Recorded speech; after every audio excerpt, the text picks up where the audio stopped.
Edición número 662 de Entre Ustedes y Nosotros. Hoy estamos acá en el Palacio de las Aguas, lo que era anteriormente Obras Sanitarias, un palacio colosal que está circundado por las calles Córdoba, Riobamba, Ayacucho y Viamonte. Y estamos tratando un tema que para los argentinos es esencial, porque quizás es la base de todos nuestros males. La corrupción, y por supuesto también no solamente la de carácter público, sino la de carácter privado, y también lo que denominamos hoy compliance, manual de prácticas saludables que deben tener todas las empresas, de prácticas que permitan desterrar la corrupción, porque para que exista corrupción tiene que haber dos actores, el corrupto y el corruptor, y siempre se da entre un público y un privado. Por eso es esencial todas las normas que hemos impetrado a lo largo de estos años, Ley 27.401 de responsabilidad penal empresaria, el rango constitucional que tienen los tratados internacionales de lucha contra la corrupción, como la Convención Interamericana, como la Convención de Naciones Unidas, y también, por supuesto, las normas como la delación premiada, el testigo, la ley del arrepentido, el testigo encubierto, la ley de caducidad o de extinción del dominio de los bienes mal habidos, de los bienes productos de la corrupción, el juicio en ausencia y la reforma del Código Penal, algunos de estos instrumentos que están hoy transitando la etapa legislativa.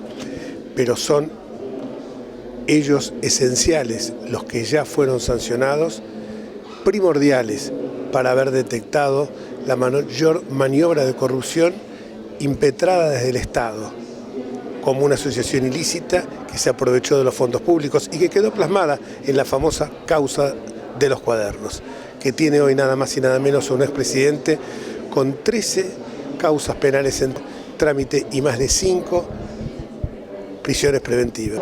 Vamos entonces a escuchar a los distintos expositores que con la riqueza de sus conceptos nos van seguramente a abonar en este tema tan delicado, tan serio, tan profundo como es la corrupción. Damos fe, pero sobre todo asesoramiento y seguridad en los momentos más importantes de tu vida. Asesórate antes con un escribano. Es un mensaje del Colegio de Escribanos de la Ciudad de Buenos Aires. El Colegio Profesional Inmobiliario auspicia este programa. Colegio Profesional Inmobiliario, cada vez más profesionales.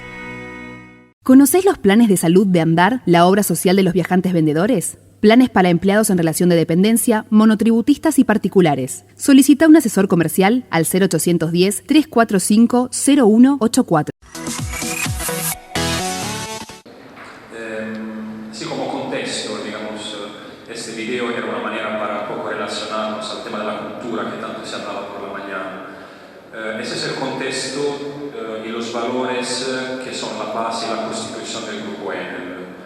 Esa es la visión Open Power del Grupo Enel y los 4 valores: innovación, confianza, proactividad y responsabilidad, que son la guía para hacer frente a los mayores desafíos del mundo. Abrir la energía a nuevas personas, a más personas y a nuevos usos también. Así que para nosotros, para el trabajo que hacemos todos los días, como compliance y también como auditoría, el tema de la confianza es fundamental. Tener una organización que ha definido entre sus valores prioritarios, sus valores fundantes, la confianza es algo que nos ayuda a desarrollar nuestro trabajo, es lo que nos permite tener tone at the top, que tanto también se mencionaba antes, entre las cosas más importantes y las cosas que nos permiten también hacer nuestro trabajo, tanto internamente a la organización como también con todos los demás stakeholders. Y aquí un poco darle a programa de compliance que hemos venido implementando a nivel en el Américas. Obviamente somos parte de una multinacional. La responsabilidad penal de la persona jurídica en Italia es vigente desde 2001, entonces el Grupo Enel obviamente ha adquirido, y nosotros en Sudamérica hemos adquirido todo este conocimiento y las mejores prácticas a través de las actividades que ha desarrollado el Grupo Enel. En particular, para las empresas que están afuera de Italia, el Grupo Enel ha desarrollado este Global Compliance Program, que es una herramienta, es una guía inspirada en las mejores prácticas internacionales, que tiene un poco el objetivo de definir unos estándares y una guía de valores y comportamientos que sean aplicables en todos los países donde el grupo opera, sea que exista una legislación madura o no, sea que exista en el país una legislación que considere la responsabilidad de la persona jurídica o no. Así que digamos, eso ha sido un primer ejercicio que el grupo ha venido desarrollando, también considerando lo que es el estándar ISO 37001. Y de hecho ha sido una gran base que hemos aprovechado y utilizado para después trabajar en las certificaciones, en el programa de certificación.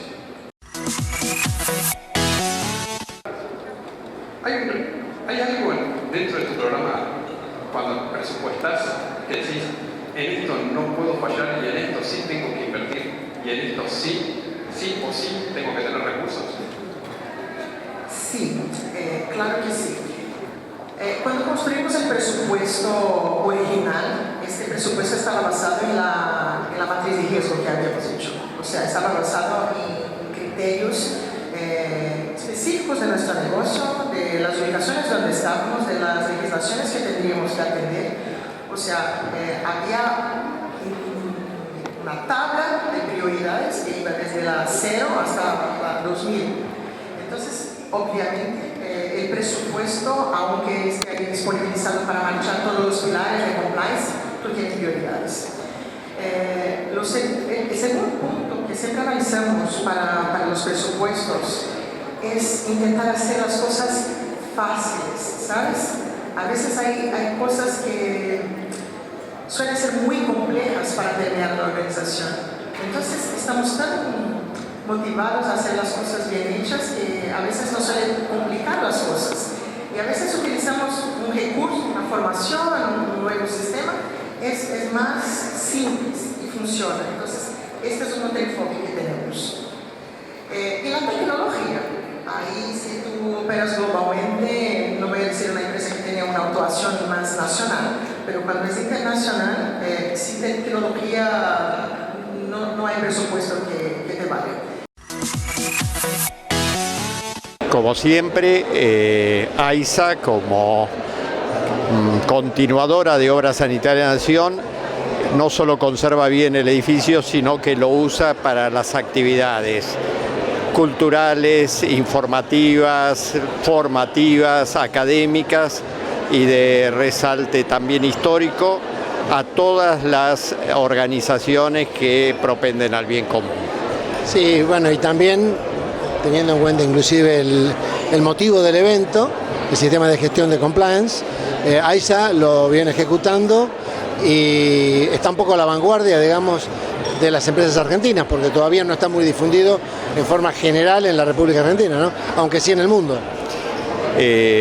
Hemos, desde el año 2016, donde empezamos un diagnóstico con la ayuda de la Universidad de San Andrés, ido constituyendo los pasos para que en definitiva ya hoy en una forma institucional exista la Dirección de Integridad, el Comité de Integridad en el directorio, el Código de Buenas Prácticas de Gobierno Corporativo y el Código de Integridad con sus respectivas políticas. Pero no es solo eso, sino que con un programa de capacitación se está difundiendo en toda la empresa, es muy grande, son 7.800 empleados y además tenemos más de 1.000 contratistas y proveedores a los cuales también le permeamos esta política, con lo cual lleva tiempo, lleva necesidad de adaptarse a la realidad pero en una forma continua estamos desarrollando este programa, que por otro lado, tal como decían, no es solo una cuestión de ni nuestra empresa ni de la Argentina, es una práctica mundial, sobre todo impulsada por la OCDE. Sí, en un país, me imagino la ardua tarea de cambiarle la cabeza a mucha gente, ¿no? De ubicarla y de dejar algunas costumbres que las ha tomado hasta como normales. Se dijo hoy varias veces en el evento, la viveza criolla famosa, ¿no? Que va desde lo más chiquitito a algo más grande. ¿Qué grado de resistencia encuentran en los líderes, digamos, de 7.000 a 8.000 personas en este cambio tan importante que quieren lograr, ¿no? No creo que esa resistencia sea mayor que la resistencia que encontró un presidente argentino que decidió no gastar dinero en hospitales, sino evitar que la gente fuera a los hospitales, y creó el sistema de agua y saneamiento de Buenos Aires, que se llamaba Domingo Faustino Sarmiento. Yo creo que los cambios se logran con voluntad política, con decisión de hacer las cosas bien y pensando en el largo plazo y no en el inmediato mañana. Al doctor Enríquez, que nos cuente un poquitito qué entiende él, qué considera que es educar en valores éticos. ¿Qué tal? Buenas tardes. Antes que nada, muy buenas tardes. Agradecimiento a todas las autoridades de este congreso, que se refiere justamente a uno de los temas más preocupantes, no solamente a nivel local, sino preocupantes a nivel universal, a nivel de la aldea global. En nuestro país la corrupción ha sido caracterizada como un mal endémico. Realmente no es un problema menor, porque creo que, como lo iré a desarrollar a lo largo de esta charla, es un problema que se relaciona con los distintos quehaceres y las instituciones que componen la vida de la República. ¿Por qué es necesario educar en valores? Parecería que la respuesta es de perogrullo. ¿Por qué es necesario? Porque es vital, porque no puede haber sociedades libres y justas si no hay una educación en valores éticos. Y la educación puede cimentarse de dos maneras. Puede tratarse de una educación formal, curricular, o puede tratarse de una educación basada en la ejemplaridad.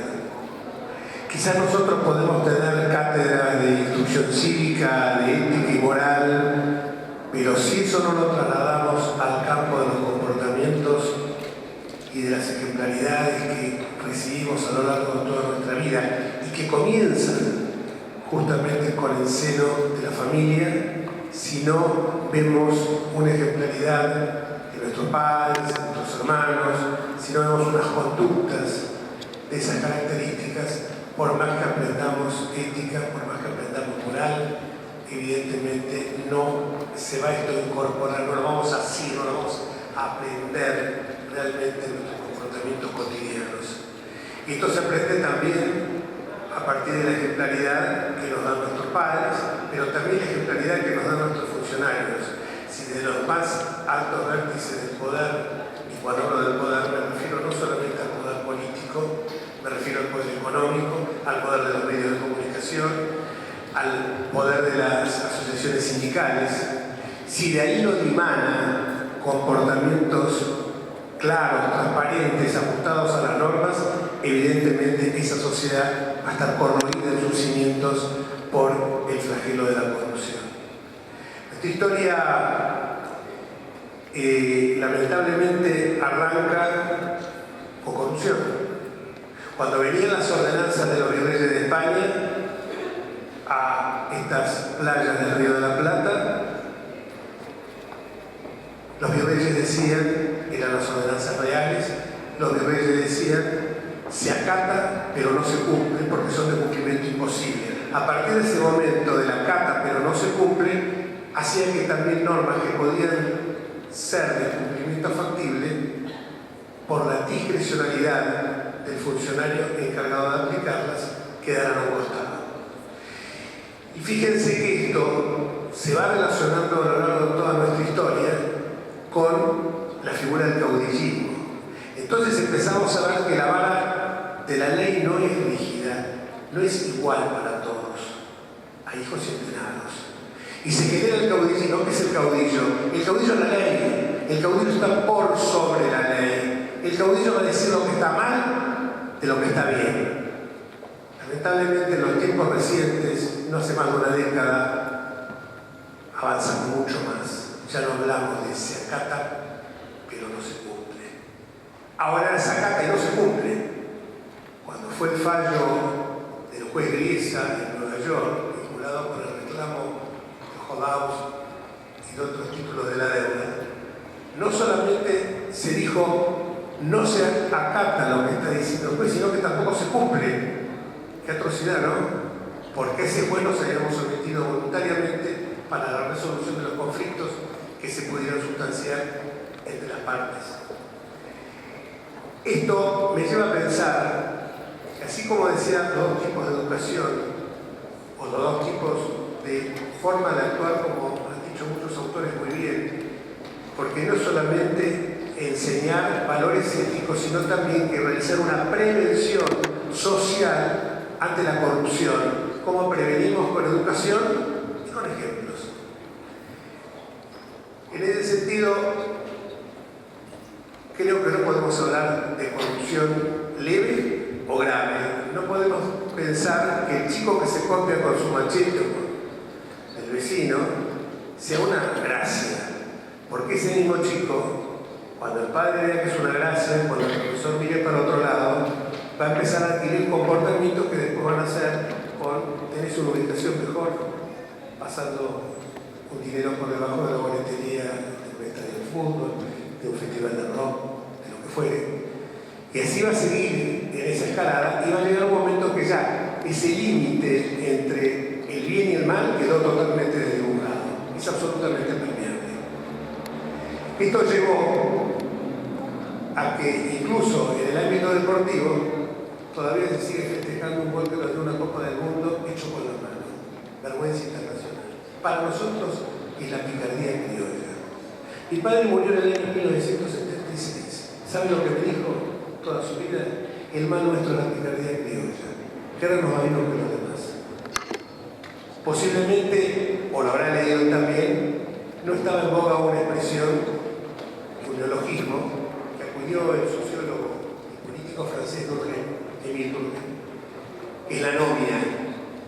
Pero este concepto de anomia que no se relaciona con la carencia de leyes, porque si leyes queremos, tenemos abordajes, leyes nacionales, provinciales, locales,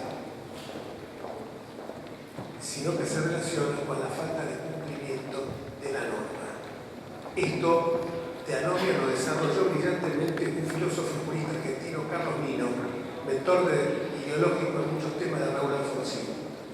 ¿En qué consistía la anomia boba? La anomia boba consiste en que yo perjudico a una persona que está al lado mío, esa perjudica a la otra, y al final se cierra la rueda y es tan bobo todo que termino yo siendo perjudicado cuando fui que piolamente, para decirlo en términos más vulgares, pensé que era el vivo del barrio y me terminé perjudicando.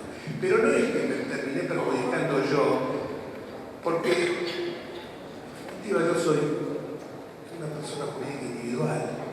Terminé generando un ejemplo dañino, perverso a una sociedad y voy desgarrando lentamente el tejido social y voy fracturando algo que es elemental en cualquier sociedad, es la confianza recíproca. Cuando una sociedad ha perdido la confianza recíproca, ya esto no es un devaneo de intelectuales que nos juntamos acá y decir, bueno, vamos a ver qué se trata de la corrupción, qué se trata, cómo podemos elaborar teorías magníficas. No, se trata de algo mucho más profundo. Se trata de mirar el sentido básico, el sentido que hizo el pacto social.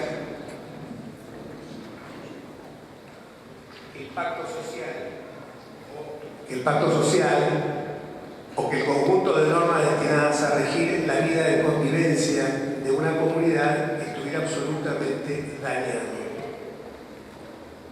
Muchas veces a lo largo de nuestra historia hemos tenido periodos de crecimiento económico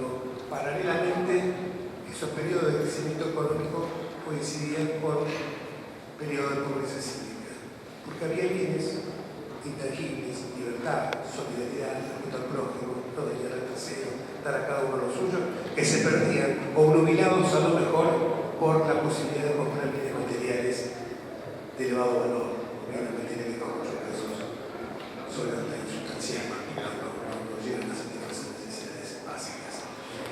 Pero lo que quiero con esto decirles es que no nos podemos quedar solamente en el diagnóstico, sino que tenemos que ir más profundamente al hueso de la cuestión. ¿Y cuál es? Lograr de que se construyan normas que desalienten el comportamiento del corrupto. Del corrupto y del corruptor.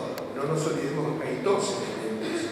Porque muchas veces se descarga en el funcionario público el tema de la corrupción, pero para que un funcionario público incurra en tráfico indebido de influencias, en mal desempeño de sus funciones o en actitudes incompatibles con las funciones a su cargo, existe alguien que lo está corrompiendo.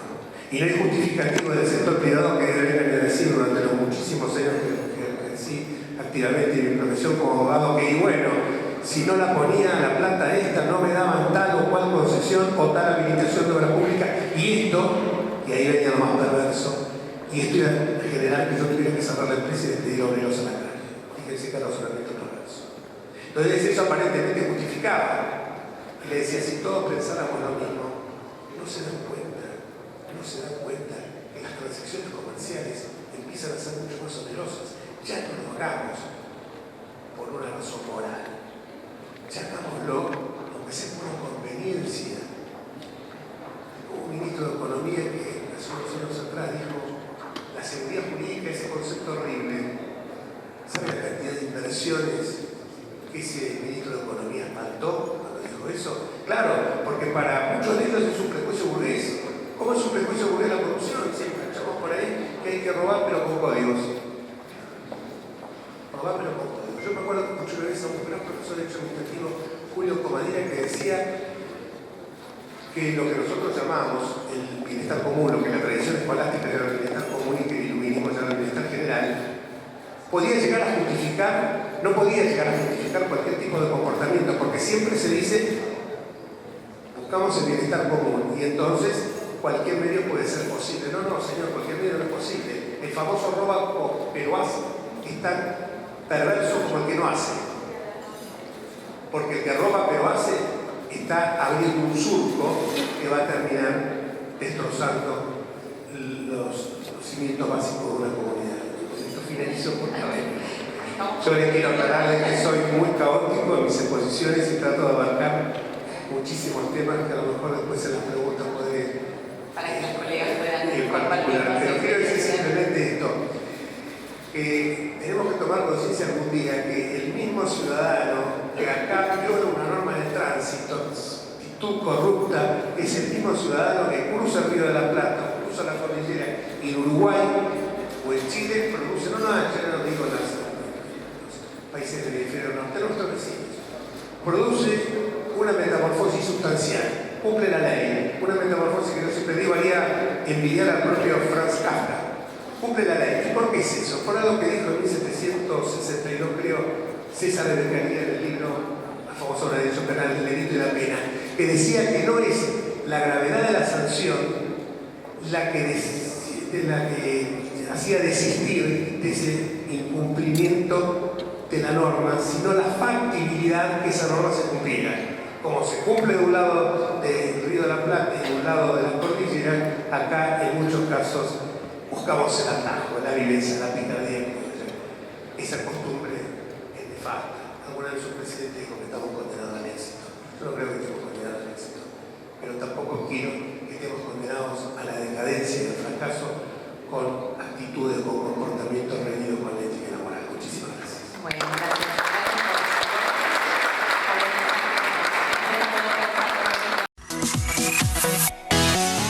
Bueno, cuéntenos, doctor, ¿cuál es su rol en esta tan importante asociación de compliance?